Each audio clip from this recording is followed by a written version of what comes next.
Video class में आप सभी का स्वागत है।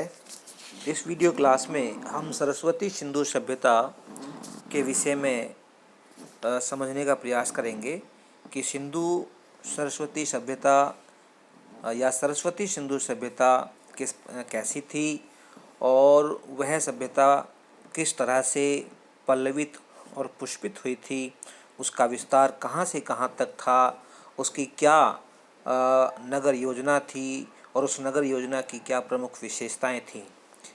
इसके अतिरिक्त हम इस वीडियो क्लास में ये भी जानने का प्रयास करेंगे कि सरस्वती सिंधु सभ्यता के लोगों का सामाजिक और आर्थिक और धार्मिक जीवन किस प्रकार का था, वो कैसे उनकी उनकी कैसी संस्कृति थी और उनकी लिपि क्या थी।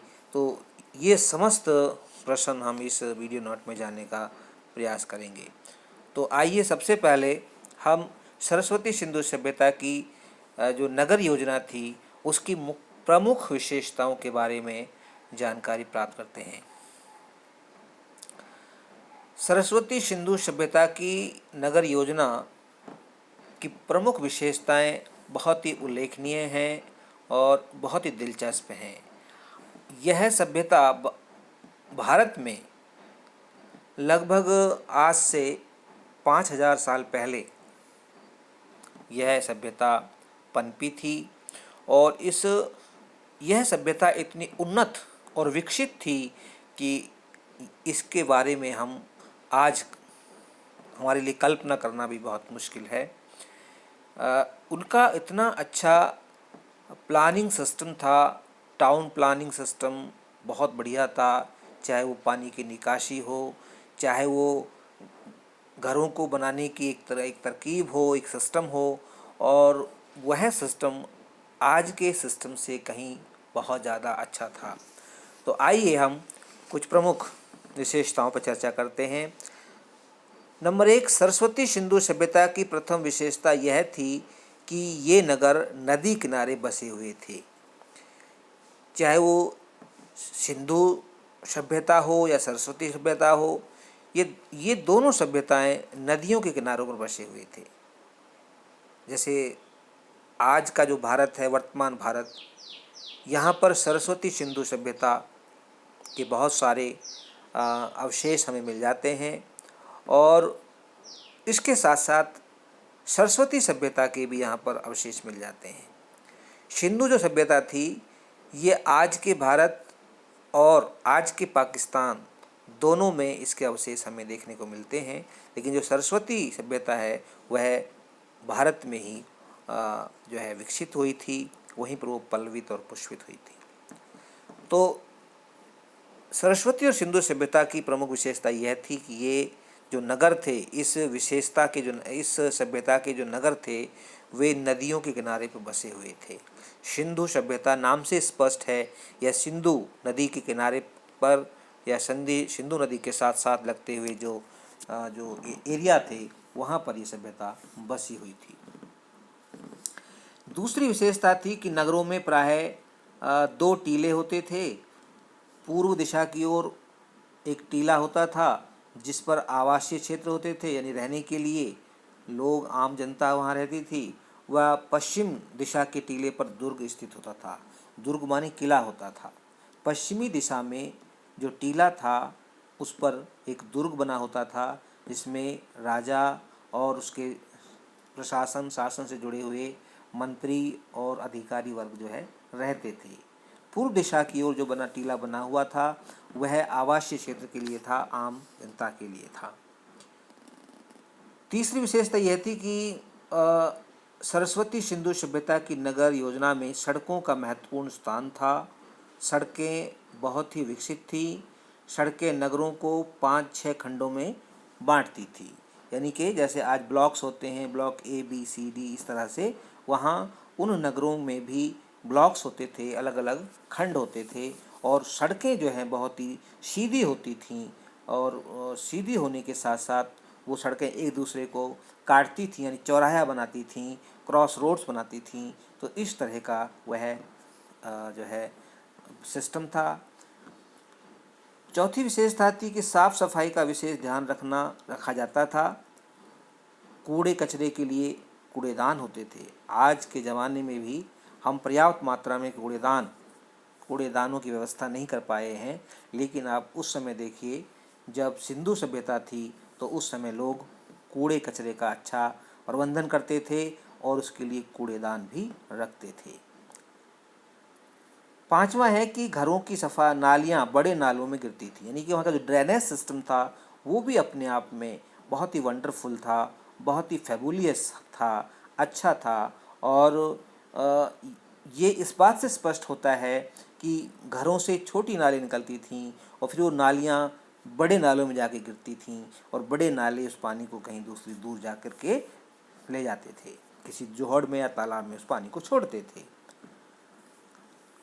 नालियाँ पक्की ईंटों से बनी होती थीं। उस ज़माने में भी ईंट जो नालियाँ थीं वो पक्की थीं।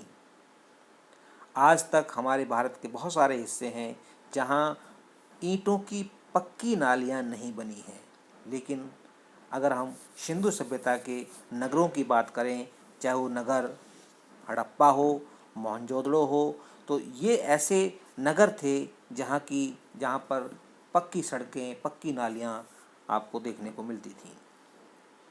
छठा विशेषता इसकी इस तरह से हो सकती है कि संपन्न घरों में, यानी कि उस समय भी ये दुनिया, कार्ल मार्क्स ने भी कहा है, कार्ल मार्क्स ने जब इतिहास का उसने विश्लेषण किया है तो पाया है कि इतिहास में हमेशा दो वर्ग रहे हैं।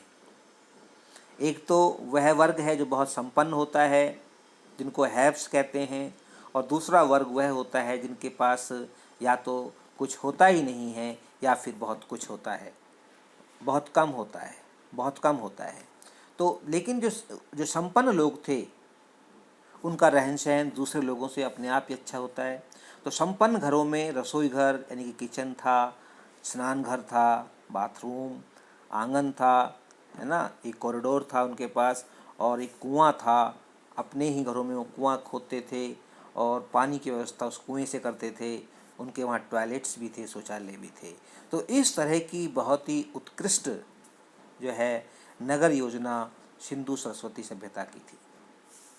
तो इस प्रश्न से हमें बहुत सारी जानकारियाँ प्राप्त हो जाती हैं जब हम नगर योजना के बारे में जानने का प्रयास करते हैं। तो अगला प्रश्न है कि अगला जो प्रश्न है इसमें वह है कि भाई सरस्वती सिंधु सभ्यता के लोगों का सामाजिक धार्मिक जीवन कैसा था। तो इस प्रश्न पे थोड़ा चर्चा करते हैं। सरस्वती सिंधु सभ्यता के लोगों का सामाजिक और धार्मिक जीवन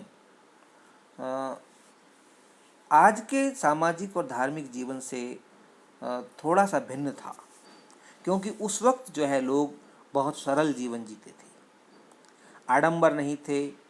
और जितने आडंबर आज हमारे जीवन में प्रवेश कर गए हैं, उस समय का जो धार्मिक जीवन था वो बहुत आडंबरों से भरा हुआ नहीं था। लोगों में सामाजिक मेलजोल बहुत ज़्यादा था, आपस में भाईचारा था और एक दूसरे का सम्मान करते थे लोग। तो सामाजिक जीवन के बारे में अगर हम जानें तो इससे स्पष्ट होता है कि सरस्वती सिंधु सभ्यता का समाज एक तो अनेक वर्गों में विभाजित था। वर्ग तो हमेशा से रहे हैं। कार्ल मार्क्स ने भी कहा है कि इतिहास में जब भी हम नज़र दौड़ाते हैं या डालते हैं तो हमें दो वर्ग दिखाई देते हैं, एक हैव्स और एक नॉट हैव्स। इसके अलावा कुछ विश्लेषक जो है तीन वर्ग मानते हैं कि समाज में तीन वर्ग पाए जाते हैं। एक उच्च वर्ग होता है, एक निम्न वर्ग होता है, और एक वह ऐसा वर्ग है जो ना उच्च है जो ना निम्न है, बल्कि वह मध्यम वर्ग है, मिडल क्लास है। तो इसी तरह से सिंधु सभ्यता में भी समाज कई वर्गों में विभाजित था, यानी कुछ वहाँ पर बहुत संपन्न लोग थे, कुछ लोग ऐसे थे कि ज़्यादा संपन्न नहीं थे, और कुछ लोग ऐसे थे कि संपन्न नहीं थे। दुर्ग के एक क्षेत्र में शासक वर्ग व दूसरे में प्रशासनिक वर्ग अधिकारी रहते थे। उनकी सुरक्षा व सुविधा का पूरा ध्यान रखा जाता था। आवासीय क्षेत्र में व्यापारी, सैनिक, अधिकारी शिल्पी यानी शिल्पी शिल्पकार होते हैं, हाथ के दस्तकार होते हैं, चाहे वो बर्तन बनाने वाले कुंभकार हों, चाहे वो और दूसरे जो है कलाकार हों, मजदूर वर्ग हो, वो सब जो है वहाँ रहते थे। इनकी सुरक्षा की कोई विशेष व्यवस्था नहीं होती थी, परंतु कालीबंगा, लोथल, बनावली व धौलावीरा में किलेबंदी के प्रमाण मिलते हैं और ये स्पष्ट करते हैं कि वहाँ पर सुरक्षा का विशेष ध्यान रखा जाता था। जब वहाँ पर किले थे तो किले का मतलब ही ये होता है कि वो सुरक्षा की गारंटी, जिसे प्रोटेक्शन शील्ड, जैसे प्रोटेक्शन शील्ड सुरक्षा कवच होता है, तो किला जो है एक सुरक्षा कवच का काम करता है। नंबर 2, यहाँ के लोग शाकाहारी और मांसाहारी दोनों प्रकार का भोजन करते थे, है ना। जब हम सामाजिक जीवन के बारे में पढ़ते हैं तो उनका खान पान भी पढ़ते हैं, उनके पोशाक, उनकी वेशभूषा, उनके वस्त्र कैसे होते थे, उनके रीति रिवाज क्या थे, तो हम सारी बातें उसमें पढ़ते हैं। तो भोजन की बात है तो भोजन दोनों ही प्रकार का करते थे, शाकाहारी और मांसाहारी। इनका मुख्य भोजन जौ, गेहूँ, चावल, फल, सब्जियाँ, दूध और मांस था। भोजन के लिए थाली, गिलास, कटोरा, लोटा आदि बर्तनों का प्रयोग किया जाता था और ये अधिकांश जो सारी बर्तन थे ये मिट्टी के बने होते थे। यहाँ के लोग वस्त्र और आभूषणों के भी शौकीन थे, आभूषण पहनते थे, जेवर पहनते थे। खासतौर से महिलाएं तो जेवर पहनती थी, पुरुष भी जेवर पहनते थे। इसके साथ ही आभूषणों में हार, भुजबंद, कंगन, अंगूठी आदि पहने जाते थे। धनी वर्ग अर्ध कीमती पत्थर, सोने, चांदी तथा हाथी दांत आदि के आभूषण पहनते थे, जबकि जो निर्धन या गरीब वर्ग जो था वह पक्की मिट्टी, हड्डी व पत्थर के आभूषण पहनते थे। पांचवी विशेषता जो है उनके सामाजिक जीवन की इस प्रकार थी कि यहाँ की स्त्रियाँ काजल, सुरमा, सिंदूर लगाती थी, यानी महिलाएं श्रृंगार करती थी उस ज़माने में भी, लेकिन आज के श्रृंगार से बहुत सरल और सादा श्रृंगार होता था। नंबर 6, शतरंज खेलना, नृत्य व शिकार करना यहाँ के लोगों के प्रिय शौक थे। तो इस तरह से उनका एक सामाजिक जीवन था और इस प्रकार का सामाजिक जीवन वो लोग जीते थे। अब हम चर्चा करते हैं कि उनका धार्मिक जीवन कैसा था। जहाँ तक धार्मिक जीवन का प्रश्न है तो धार्मिक जीवन भी बहुत ज़्यादा आडंबर से भरा हुआ नहीं था, बहुत सरल था, बहुत साधारण धार्मिक जीवन जीते थे सिंधु और सरस्वती सभ्यता के लोग।